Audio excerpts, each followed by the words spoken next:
A cambiar de tema cuando son las 7:30 de la mañana.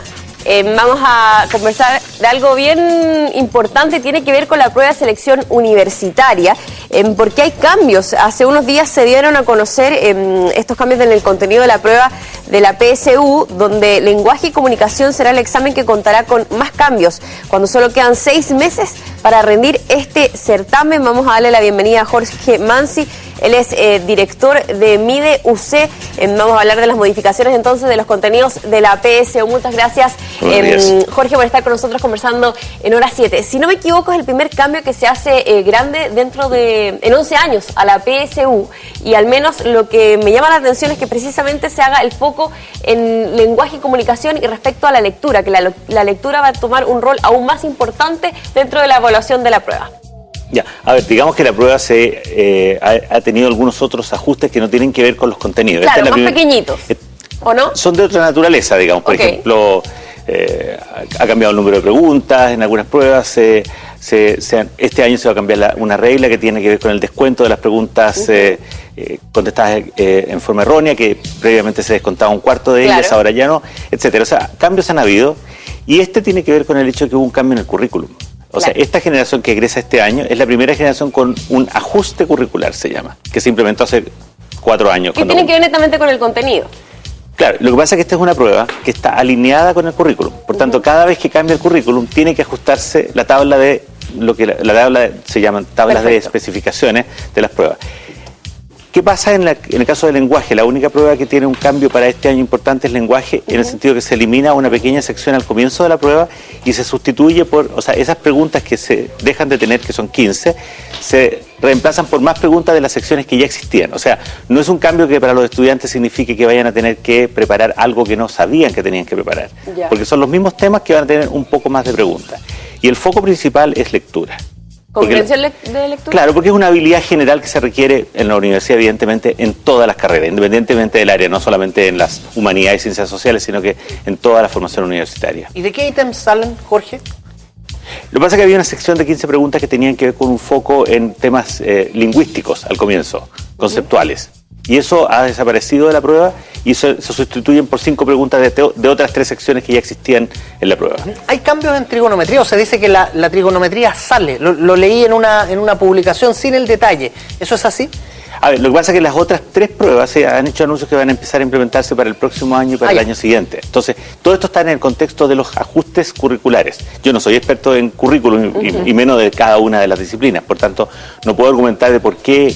Lo que hubo fue se movieron contenidos dentro de los años de la enseñanza media, pero como la prueba se basa sus contenidos en toda la enseñanza media, eso no afecta esencialmente qué es lo que entra o no entra. Pero hay unos pequeños ejemplos o casos donde hay contenidos que estaban, que desaparecen, y otros que no estaban y aparecen. Ahora, Jorge, pensando en los alumnos que están sobre todo en los cuartinos, que están prontos a salir y a rendir el examen, ¿tienen que preocuparse, ponerse nerviosos porque se cambió un poquitito el esquema o más bien el contenido dentro de la prueba?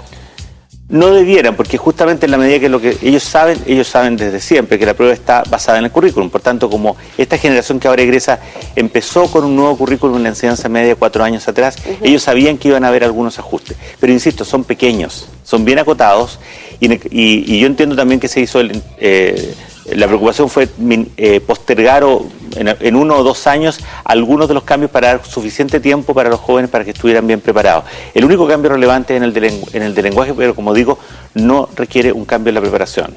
O sea, no ha lugar a esa queja de los muchachos de decir, ¿por qué nos enteramos ahora en mayo y no nos enteramos, por ejemplo, en marzo o en enero con mucho más tiempo de prepararla? Porque básicamente lo que ustedes dicen es que revisando el mismo currículum se están preparando bien igual. Sí, yo creo que personalmente soy de la opinión que todos los anuncios sobre esta materia deben ser hechos bien oportunamente. Creo que el año pasado hubo mucha razón en que hubiera malestar, por ejemplo, con el tema del ranking que se incorporó muy tardíamente en el año y generó molestia, no tanto porque hubiera cambiado la conducta de los estudiantes. Siempre los estudiantes saben que les tiene que ir bien en la enseñanza media. El ranking se basa en cuán bien les va la enseñanza media, ¿no es cierto? Cuando influye también. Pero el hecho de que eso hubiera cambiado la ponderación y cuando eso se anunció fue inoportuno. Entonces, yo soy de la opinión que ojalá de ahora en adelante todos los anuncios se hagan, ojalá con bastante anticipación. Ahora, de hecho, se están haciendo anuncios para el año próximo y subsiguiente, y idealmente no más allá de marzo del año en el cual los alumnos van a rendir la prueba.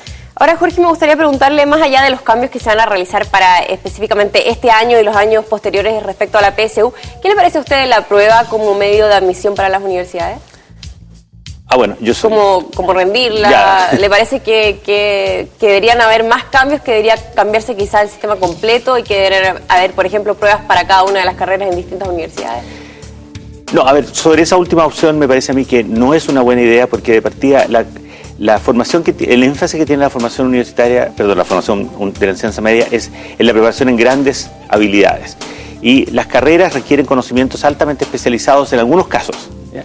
Sería bastante raro pedirle a los jóvenes que tengan una preparación, por ejemplo, para arquitectura, ¿no es cierto?, cuando en la enseñanza media no hay nada que los prepare para eso. Entonces, ¿qué es lo que tiene que hacer arquitectura? Asegurar que los jóvenes que ingresan tengan una buena formación para ser capaces de decodificar textos, que es lo que enfatiza la prueba de lenguaje, y que tengan una buena capacidad numérica, que es lo que enfatiza la prueba de matemáticas. O sea, grandes habilidades me parece a mí que deben seguir siendo el foco. Además, es lo que pasa en todas partes del mundo, no pruebas específicas. Cuando tuvimos pruebas específicas, no sé, ustedes probablemente lo saben, que hace más de 10 años teníamos pruebas específicas. Algunas de esas pruebas las exigían menos de 3 carreras en todo el país. Entonces no era una buena idea, no funcionó bien. Y por tanto, de lo que estamos viendo ahora es más bien un tema que tiene un foco con el tema de equidad, que no se resuelve directamente con las pruebas. Las pruebas no van a resolver el problema de la equidad. Para eso tenemos que agregar otros criterios, como se hizo con el ranking o como está haciendo Brasil. Brasil hace pocos años introdujo cuotas. Por ejemplo, todas las universidades públicas brasileñas ahora exigen cuotas mínimas de jóvenes que provengan de la enseñanza pública y de la enseñanza particular, porque previamente, y eso es bien interesante, en Brasil la enseñanza pública universitaria es gratuita, no obstante estaba solamente ocupada o principalmente ocupada por jóvenes que provenían de la enseñanza privada. Interesante va la reflexión en momentos de reforma, Jorge Mansi. Sí, Jorge Mansi, director de MIDE UC, muchas gracias por conversar con nosotros a esta hora en Hora 7. Muchas gracias a ustedes. Buen día.